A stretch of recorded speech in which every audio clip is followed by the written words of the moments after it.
Welcome to World Reframed. I'm Ismail Okwe and I'm doing this with our guest host Nanama Oforiwa Entry. Welcome Nanama.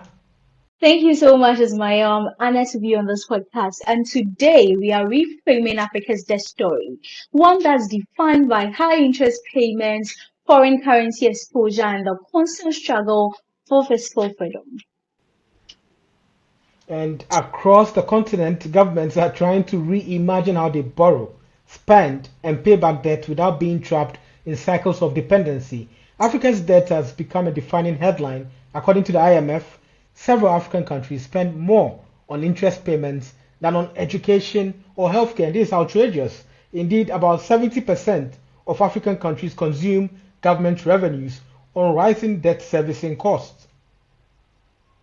Yeah, it's a serious problem and one that isn't new. South Africa owes about $170.5 billion. Egypt follows suit with about 165.4 billion. And Morocco also owes 69.3 billion. Angola owes 56.6 billion. And Nigeria then comes in with about $46.6 billion as of 2025. So yes, these are the top five debtors in Africa. But now there's a shift. Some governments are finding innovative ways to manage the crisis rather than drowning in it.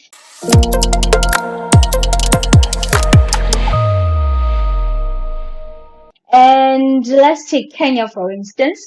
Nairobi just made a bold move. They are converting about $3.5 billion of its loans from China to UN.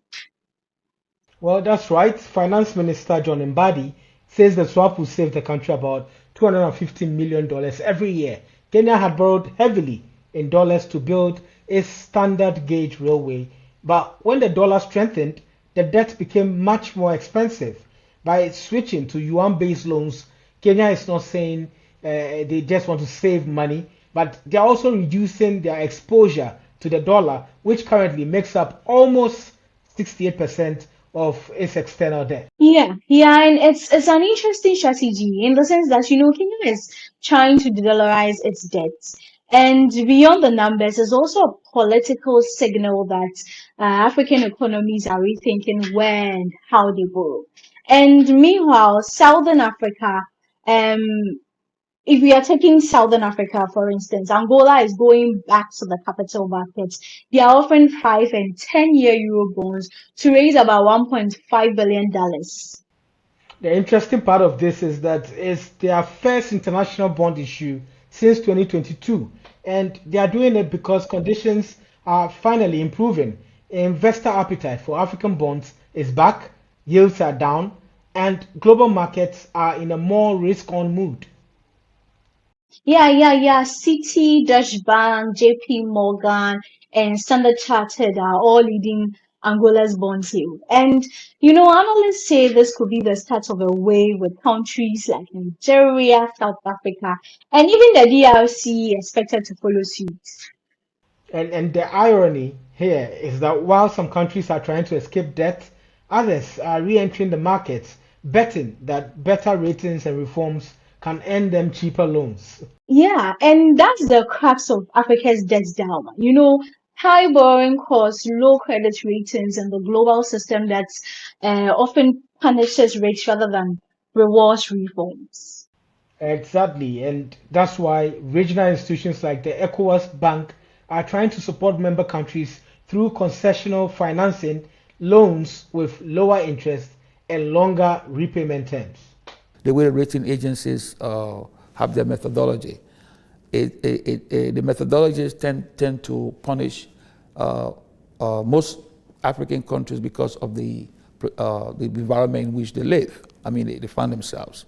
So they look at security, they look at a couple of parameters that at the end of the day, in the grand total, in the grand scheme of things, will then come together to impact, how much a bank or a country can have, competitive access to loans and facilities.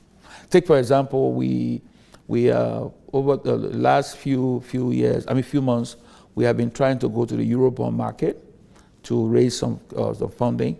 But because of the geopolitical situation, because of the tariffs in the United States, the cost of the funding are gone up. Given the fact that we are a investment grade bank. So we are waiting to see how the market cools down, then we can go. That was McDonald Guanu, the Director of Research and Strategic Planning of the ECOWAS Bank for Investment and Development, who spoke with Global South World at the recently held Crans Montana Forum organized in Rabat, Morocco. So Ismail, so what's the way out? Beyond restructuring and refinancing, some African countries are turning to creative tools like securitization, using future revenue streams as collateral to, raise funds now. And Kenya is already doing this for projects like its main airport upgrade and the railway extension to Uganda. And while they are doing that, others are also pushing for debt for nature or debt for climate swaps, where part of their debt is forgiven in exchange for environmental commitments. And then there's a conversation around regional solutions, African currencies for African trade, and stronger continental financial institutions to reduce dependence on Western lenders. Yeah, in essence, Africa's debt politics is evolving from borrowing out of necessity to negotiating from strategy. Well, it's still the road ahead. The road ahead is uncertain, but then global inflation, falling commodity prices, and rising geopolitical tensions could reverse some of the progress made. But as Kenya, Angola, and others are showing, there's a new sense of agency, a realization that managing debt isn't just about paying back, it's about rethinking the system that created the trap. Well, that's a story worth reframing. Well, that's all for this week on World Reframed. Don't forget to follow us on globalsouthworld.com and across our social media pages.